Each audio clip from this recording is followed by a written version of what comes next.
What remains when the last breath is no longer a moment, but a threshold marked by silence? What whispers through the spaces life leaves behind when the map ends and coastline certainty vanishes into a coastline doubt? Across creeds, across epochs, across the architectures of mind and machine alike, the question repeats in the same muted key: what is after death? To frame this question is not to declare an answer, but to acknowledge a texture that seems to persist beyond the obvious. It is a texture found in the long gaze of monuments, in the brief flicker of a recorded voice, in myths carved into stone, and in the unreadable patterns of data. It is a question normalized by time, yet often treated as if it were merely a matter of belief or bereavement. It has been dismissed, silenced, or layered beneath the noise of daily life, as if the very act of asking could be seen as premature or improper. And yet, the question persists, as if the world itself keeps a quiet ledger of the unknown. What is implied by the persistence of this inquiry? It is not a narrative of certainty, but a pattern of waiting. A question that refuses to be fully shelved, because its margin remains visible, even when the central text has been closed. It appears in the patient rituals farewell, in the solemnities of memorials, in the insistence that some things must be accounted for, even when they cannot be reduced to figures, dates, or definitions. It appears again in the hum of machines that never sleep, in the coded language of surveillance and memory, where every action leaves an imprint, and every imprint begs a question about what happens to the trace when the body is no longer present to bear it. What follows is not a claim, but a sequence of patterns. If the question of what lies beyond the threshold has a history, it is not a single narrative, but a chorus of voices that never fully harmonize. Across distant civilizations, within separate mythologies, inside thoughts that never met, there emerges a curious parallel. A reluctance to let death be the final word, paired with a persistent attempt to speak about what lies beyond, in terms that are inherently symbolic, or paradoxically empirical, or both. Consider the oldest inscriptions and the oldest stories that survive. They bear witness to a recurring idea. Life is not merely a sequence of days, but a passage that must be accounted for by rites, by memory, by the alignment of time with an order larger than the individual breath. In some traditions, the other world is not a distant country, but a reversal of the present, a mirror where values are tested, or a runway where the soul is weights and measures. In others, the after is a continuation in disguise, a shadow side of this world that keeps accounts, preserves history, or ensures that the moral ledger remains readable beyond the moral script. The patterns are not identical, yet the rhythm, an insistence that life's end reverberates into a next state, appears with striking consistency. These patterns arise independently, or so they seem, across continents separated by oceans and vast gulfs of time. They surface in burial rites, in the careful naming of the dead, in the ritual persistence of memory. They appear in art and in architecture, not as a single doctrine, but as a shared intuition, that to end is not simply to end. To end may require a response, a continuation, a return to be understood later. The repetition is not proof that a single truth exists, but a hint that the structure of human concern about value, about identity, about the continuity of the self tends toward an interment or an extension that outlives the immediate breath. In some cases, the text is explicit, a codified belief, a system of philosophy, a doctrine about the soul, a plan for the afterlife. In others, the text is oblique, a set of symbols, rituals, or warnings that recur with no single author, no single moment of origin. The recurrence is the clue, though not a proof, that there is a design pattern, or at least a constraint common to thought itself, the impulse to preserve meaning beyond the point where meaning seems to end. The fact that these patterns emerge where civilizations never met invites particular caution. Coincidence, even when large and persistent, is a probabilistic creature, and probability is not proof.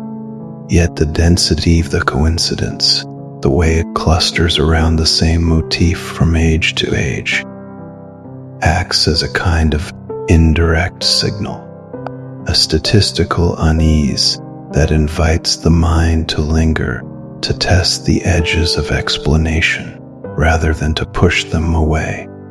The structure of this argument is not to collapse these patterns into a single doctrine, but to treat them as a field of evidence about our own patterns of concern. If fear, consolation, ritual, and memory cluster around the question of what comes after, then perhaps this clustering reveals something about the human shape, the ways life and its end are bound up with memory, sense, community, and the wish to assign a coherent narrative to what feels like breach in the continuity of experience. The pattern is not a guarantee of any particular answer. It is a map of how human beings tend to relate to the unknown when they are confronted with the possibility that the last scene may not be the final page. The question travels through the public institutions that shape perception, media, education, policy, architecture, and the technologies that increasingly serialize memory, identity, and experience. The structure of contemporary life, its networks, its algorithms, its spaces, offers a striking set of patterns that indirectly address the same fundamental concern: what persists when the body is no longer present to sustain the present. Consider the architecture of memory in a digital age. Data, once captured, can outlive the organism that produced it. Identities can be archived, accessed, or reconstructed long after death appears to have taken its place in time. Social networks keep the deceased as long as someone maintains the account, as if the living audience were a necessary condition for the survival of the person who has departed. The software that manages life, health records, biometric data, financial footprints, continues to render a presence even when the biological signature has faded. In this sense, the design of modern systems makes the boundary between life and afterlife appear not as a moment to transition, but as an ongoing state of beta persistence. The person seems to become, in part, a pattern that continues to circulate through the machines that were never present at birth, but can be present at any future moment of retrieval. In the realm of economics and policy, the end of life becomes an object of management, an asset, a closing budget, end-of-life planning, estate management, and demographic forecasting treat mortality not solely as a private event, but as a system-wide variable with consequences for markets, pensions, and governance. The question of what comes after death thus enters a domain where incentives and structures govern what is done with the living and, by extension, with the social matrix of memory and obligation. If the system can turn death into a calculable, administrable process, what does that imply about the perceived nature of the beyond? Is the beyond reimagined as a control parameter, something to be modeled, predicted, or regulated?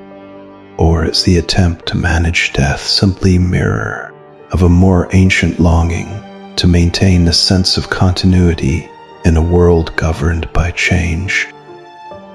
Technology, artificial intelligence, simulation, and predictive models adds another layer to the structural view.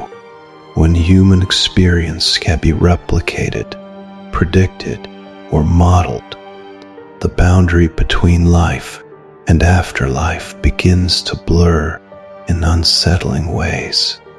If a digital representation can mimic personality, memory, or behavior, does that create a paradoxical afterlife of sorts? An echo that persists not as a soul, but as an algorithmic signature. The design logic here is not to replace belief, but to intensify the questions. Who benefits from the idea that a trace can outlive a body? What is preserved? What is discarded? And why? These questions surface in the patterns of media, entertainment, and consumer culture that curate the afterlife as a product, a service, or a spectacle. The repeatable structure, an end as a new beginning, a memory as a service, a life remembered through platforms, casts a particular light on the traditional problem. It asks if the question has shifted from a metaphysical puzzle to a logistical problem, and if so, what remains of the old sense of a sacred or transcendent beyond.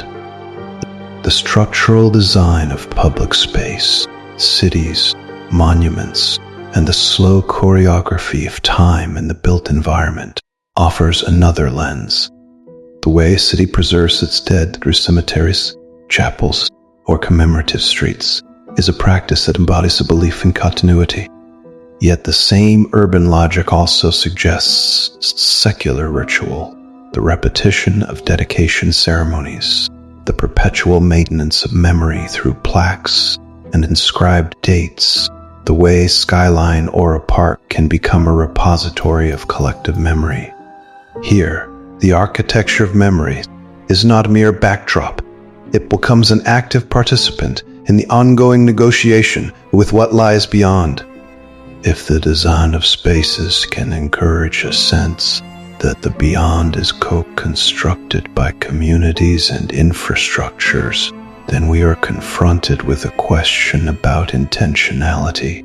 Was this a deliberate design to keep the living tethered to a continuum, or merely an emergent property of societies must remember to survive?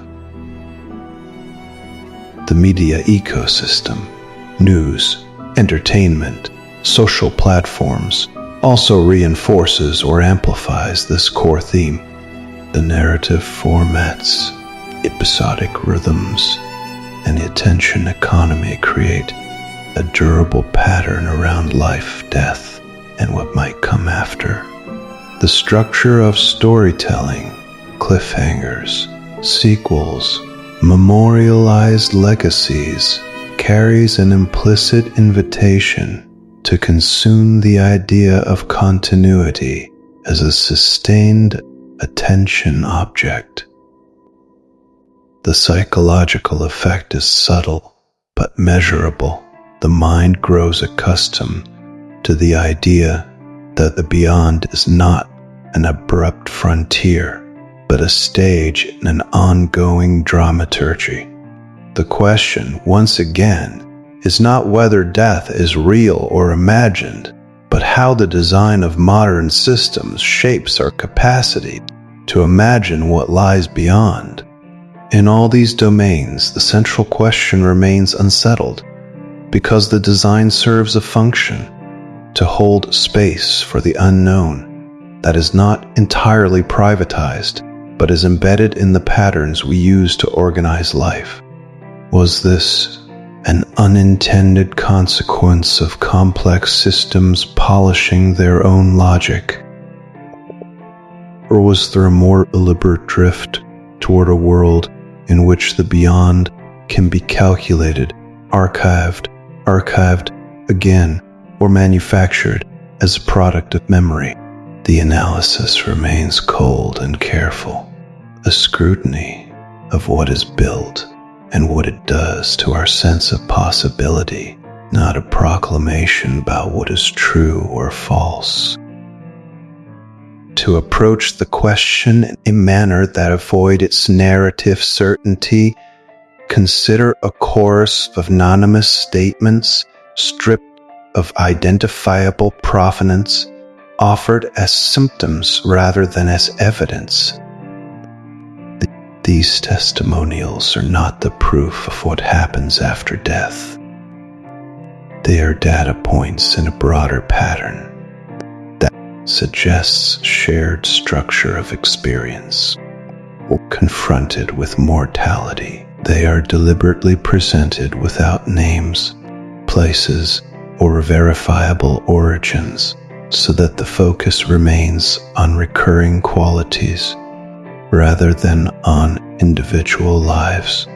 What emerges in these accounts is a shared emotional architecture, a sense of time compressing, followed by stretches of stillness, sudden subtle shift in perception, like a boundary crossing that goes almost unnoticed until memory later recognizes the moment as a pivot.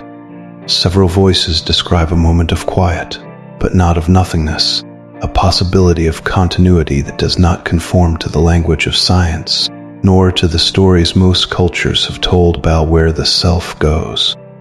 There is often a feeling of decoupling from ordinary cause and effect, as if the sequence of events beyond the perceived end begins to operate under rules outside the current worldview. Some report resonance of the living world with the dying one, signals that travel along the periphery of sensation, suggesting a presence that cannot be measured in the usual units of time or matter. Another recurring pattern lies in the after effects, a change in attention, in values, in the priorities that drive choices. The living witness to such a departure tends to describe a shift in what matters, the weight of relationships, the fragility of certainty, the texture of doubt. The change is not uniform, but its core appears to be a reorientation toward what remains rather than what is lost. Some testimonies emphasize the persistence of memory in new forms. The memory is a presence that refuses to be quiet, not a single act of recall, but a distribution of remembered moments across continuities, like ripples that never fully subside. Event sequences, too, surface with alarming regularity, seeming coincidence that follows an event, a sign, a symbol, a reminder that something else could be present, though not in a way that conforms to conventional explanation. A coincidence is not a proof, but it behaves with enough regularity to trouble the sense that events are simply random. The patterns vary in tone and content, yet they share a structure, an insistence that the boundary between life and what follows is not an abrupt line, but a field of potentialities that reappear in the margins of different experiences. The testimonials speak in a language of sensation and implication, not a language of evidence. They chart a map of psychological effects: foreboding, release, subtle reshaping of desire or fear that persists after the moment when the breath ceases. Taken together, these patterns, emotional convergence, after effects, and recurrent sequences, do not assemble into a verifiable case. They function as symptoms, as indicators of a deeper, more inertial question that refuses to be settled by argument alone. They invite us to observe the resonance of certain experiences across different contexts, the way the mind tends to search for meaning, the way memory lingers, the way social and cultural structures respond to the unknown with rituals and code hope, caution, or restraint. If the testimonials are treated as patterns rather than as testimonies, they illuminate a shared psychology rather than a source of certainty. They emphasize questions that remain open rather than answers that are final. 3 threads have formed a pattern that resists easy dismissal. The historical and cultural patterns trace a long, quiet lineage of inquiry about what lies beyond the boundary of mortality, a lineage that spans distance and time, but persists in a similar register of concern. The structural and systemic patterns reveal how modern designs, digital memory, economic governance, architectural spaces, and media logics frame, amplify, or refract that same question, often transforming it into a field of operational questions about memory, control, and continuity. The pattern here is not a conclusion, but a discipline to notice how the end is treated, not simply what is believed about what follows. The testimonial patterns offer a curated chorus of symptoms, emotional echoes, sequences of events, and after effects that illuminate the texture of human response to endings without claiming to prove anything beyond that texture. No claim is made about a definitive state after death. No assertion about the afterlife is offered. No doctrine is promised. No authority is invoked. The aim is not to decide, but to destabilize the comfortable posture of certainty. The uncomfortable possibility that emerges is not a verdict, but a condition. The boundary between life and what might come after may be less a line and more a field of ongoing interpretation, shaped by the instruments of memory, culture, and design. If official explanations, whatever forms they take, explain a version of the end that seems nearly self-contained, consider what these patterns may be signaling about what an explanation cannot easily capture: the ambiguity of existence, the elasticity of memory, the possibility that meaning might survive in ways that are not reducible to a single narrative. The possibility that the explanation is incomplete invites a double stance, a willingness to scrutinize what is presented, and a readiness to inhabit uncertainty. To ignore these patterns is to abandon a particular mode of attentiveness, one that keeps a space for doubt, even when conviction feels more comfortable. The observer, then, is drawn not to a final answer, but to the discipline of questions. How does the question of after death shape what we notice about life? In what ways do memory, culture, and technology carry forward what a body can no longer sustain? Where do signs of continuation appear, and what do they imply about what counts as real? What remains when the breath ends is not simply a property of metaphysical truth, but a matter of interpretive weight. The patterns gathered here resist finality, not because they raise reason, but because they invite vigilance towards the limits of reason. If the official line of explanation is a map with borders that pretend permanence, these patterns encourage looking past borders to the margins where the unknown lingers. Is it possible that the beyond is not a single destination, but a series of continuities embedded in the fabric of perception, memory, and social practice? If so, the conclusion is not a closing face, but a widening field. The question may never be settled, and perhaps that is the most honest position available. The patterns insist on attention, not on assurance. Open-ended question. If memory, architecture, and technology all participate in shaping what we call the beyond, to what extent have these structures already decided what comes after, even before any metaphysical answer is proposed? And if their influence is real, what does that imply about our responsibility to notice, to question, to rethink the boundaries we assume to be fixed? Let the patterns stand, not as verdicts, but as reminders to observe the world with a steadier gaze, to notice the quiet correspondences between epochs, technologies, and the ways we cope with endings. In the small margins of daily life, in the spaces between belief and doubt, there may lie a stubborn suggestion that reality is not a closed book, but a living field of reminders, insisting that the next page may be written in a language not yet fully understood.